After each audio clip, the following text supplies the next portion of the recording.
그럼 인공지능 교육의 방향을 보자면 초중등 인공지능 교육은 소프트웨어 교육을 기반으로 이제 이루어진다라고 저희가 인공지능 교육 이제 길라잡이라든지 교육부에서 발간한 책에서 이렇게 나와 있어요. 소프트웨어 교육에서의 컴퓨팅 사고력, 소프트웨어의 소양이 인공지능 교육에서 필요하다라는 말이 어떤 의미냐면 아까 뭐 인공지능의 어떤 기술들이 이러이러한 뭐 인식도 할 수 있고 추론도 할 수 있고 예측도 할 수 있는데 그냥 예측만 하면 되는 거냐? 그게 아니죠. 내가 예측한 걸 가지고 어떤 문제를 해결하는 것까지 실제로 나아가려면 프로그램을 만들어야 되겠죠. 소프트웨어 교육이 붙을 수밖에 없는 그런 형태를 생각해 볼 수 있는데요. 제가 예를 하나 말씀을 드리자면 예를 들어서 이런 거라고 보실 수 있을 것 같아요.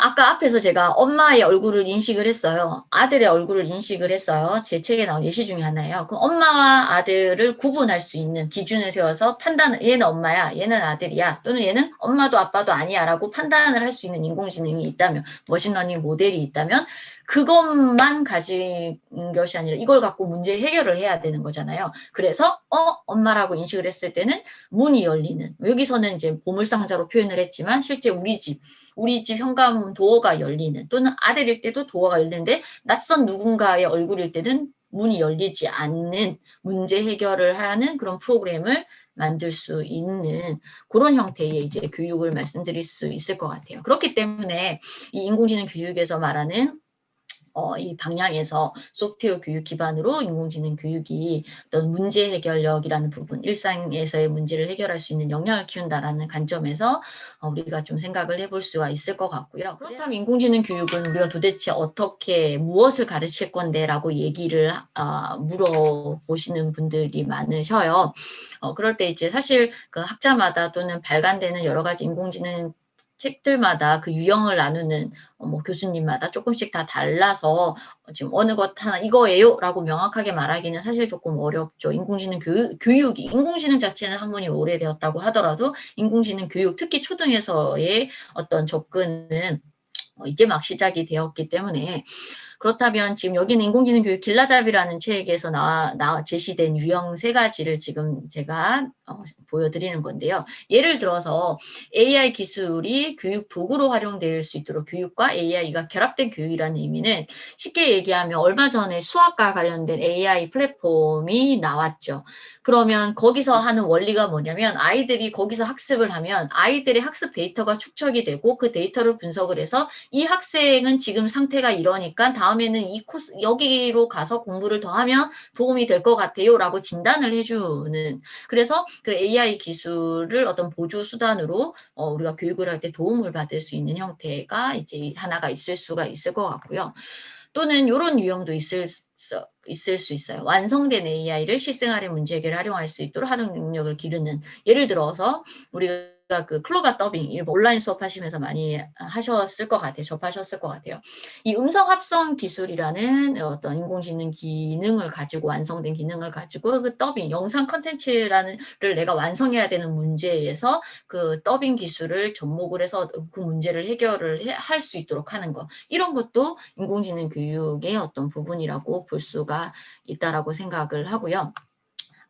우리가 사실 학교 현장에서 가장 많이 하는 아까 소프트웨어 교육과 같이 해나가는 형태의 인공지능 교육은 바로 이 3번째라고 말씀을 드릴 수 있을 것 같아요. AI 개념을 이해하고 그 원리를 소프트웨어로 구현하여서 결과적으로 우리는 뭘 한다? 문제 해결 역량을 키우는 교육을 하겠다라는 거죠. 그래서 아이들이 머신러닝이라는 것이, 기계학습이라는 것이 이런 거야. 그리고 이렇게 머신러닝 모델을 만들 수 있어. 이렇게 기계를 공부시킬 수 있어. 라는 그 원리를 배우고, 그 원리를 바탕으로 본인에게 필요한 머신러닝 모델을 완성하고, 완성한 걸 활용해서 학습한 모델로 어떤 문제를 해결해 나가는 프로그램까지 나가는 것. 그래서 내가 우리 집의 보안 문제를 이렇게 해결을 했다. 사실 여기서는 모니터상의 보물상자라서 가상의 문제인 거죠, 일종의. 근데 실제 우리가 이거를 조금 더 피지컬 컴퓨팅하고 IoT 또는 메이커 교육이랑 연관을 시키면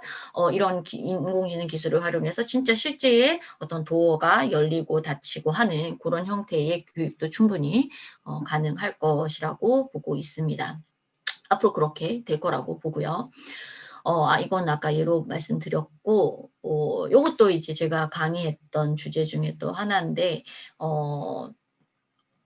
사실 그 전에 이제 인공지능 교육에서도 인공지능 교육 전에 소프트웨어 교육에서 변수라든지 리스트처럼 어떤 데이터와 관련된 부분들이 조금 있었죠. 근데 여기서는 이제 인공지능에 대해서 좀 본격적으로, 그리고 저희가 엔트리에서 인공지능 블록뿐만이 아니라 데이터 과학 블록이 같이 이렇게 업데이트된 이유는 그 인공지능 밑단에 있는 데이터 어떤 리터러시 또는 어떤 데이터를 다루고 처리할 줄 아는 역량도 같이 키워주고자 같이 맞물려서 이제 성장시켜줘야 된다고 보고 이렇게 활용하고 있고, 제가 쓴 책 엔트리를 만나다 뒤편에 데이터 부분을 넣은 이유도 그런 맥락이라고 이해를 해주시면 좋을 것 같아요. 그래서 사물을 수집을 하는 이런 문제를 해결해 보는 것도 가능하고요. 요거는 예시가 지금 사회과 이제 교과와 연계한 제가 프로그램을 만들었던 부분이에요. 그래서 6학년에 보면 세계의 다양한 삶의 모습을 이제 퀴즈 프로그램으로 풀어보는 것도 마찬가지로 목소리 음성인식 기술을 활용한 프로그램을 만들어보고 교과와도 연계를 하는 그런 어떤 좀 융합적인 모습을 보여주고자 이런 프로그램도 가능할 것 같고요. 또 이거 같은 경우에는 동작인식 기술을 활용해서 이제 태권도 품새 익히기를 이렇게 인공지능 교육으로서 또 체육과 체육과 인공지능의 어떤 만남 또는 이런 동작인식 기술을 활용한 문제 해결 프로그램, 정확하게 품새의 동작을 익혔는지에 따라서 점수를 점수를 얻거나 얻지 못하거나 이런 형태의 이제 프로그램 만들기도 가능하겠죠. 꼭 저희 아들들이 이렇게 내복을 입고 있어요. 주말에 제가 작업을 하다 보면 이렇게 예쁜 옷을 입혀서 찍고 싶은데 이렇게 내복을 입고 있는 모습을 꼭 이렇게 보여드립니다. 어쨌든 다음으로 이제 아까 제가 말씀드린 것 중에 소프트웨어 교육 기반으로 이렇게 인공지능 교육뿐만 아니라 소프트웨어 소양도 같이 키워주는 게 필요하다라는 것을 그런 맥락에서 말씀을 드렸고요. 그렇다면 이 소프트웨어 교육과 좀 차별되는 인공지능 교육의 특징을 뭐라고 얘기를 할 수 있느냐.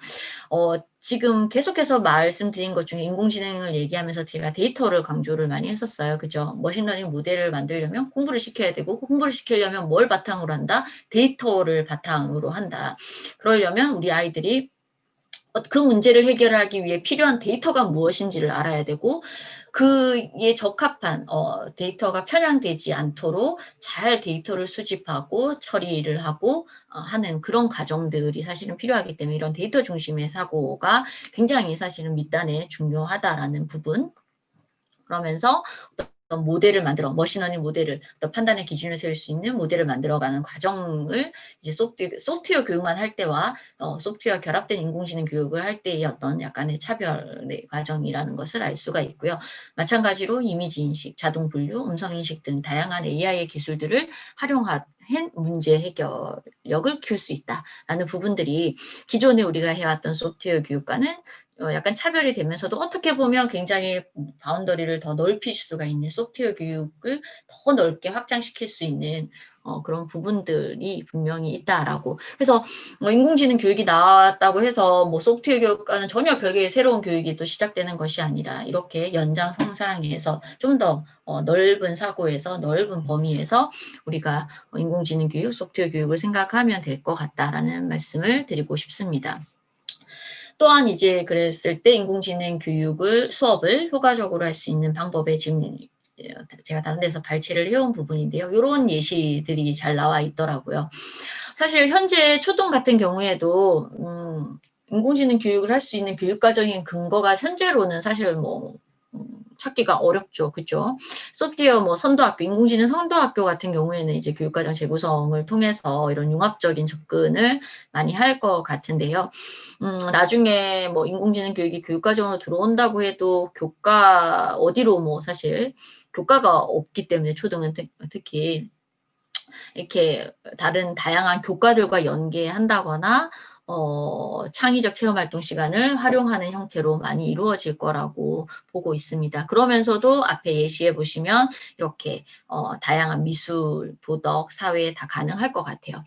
이런 데이터를 분석한 결과를 시각화하는 거, 우리가 인공지능 블록 말고 데이터 과학 블록을 활용해서 충분히 할 수 있잖아요. 제가 최근에 만들었던 데이터 과학 그 프로그램 중에 뭐 잃어버린 유나 찾기 그런 프로그램이 하나 있어요. 그럼 그거는 뭐냐면 외부 데이터 학생들에 대한 데이터들 성별이라든지 뭐 외모 머리카락 색깔이라든지 입은 옷 이런 데이터들을 쭉 이제 수집을 해가지고 그 데이터에 특징, 윤화의 특징을 찾아서 이제 누가 윤한지를 찾아내는 뭐 그런 형태의 이제 데이터를 활용한 프로그램, 소프트웨어 교육도 가능할 것 같고요. 여기서 나와 있는 거는 미디어 아트를 활용한 데이터 분석 결과를 시각화해서 보여주는 거, 차트로 표현해가지고 보여주는 거라든지 이런 것도 충분히 가능할 것 같습니다.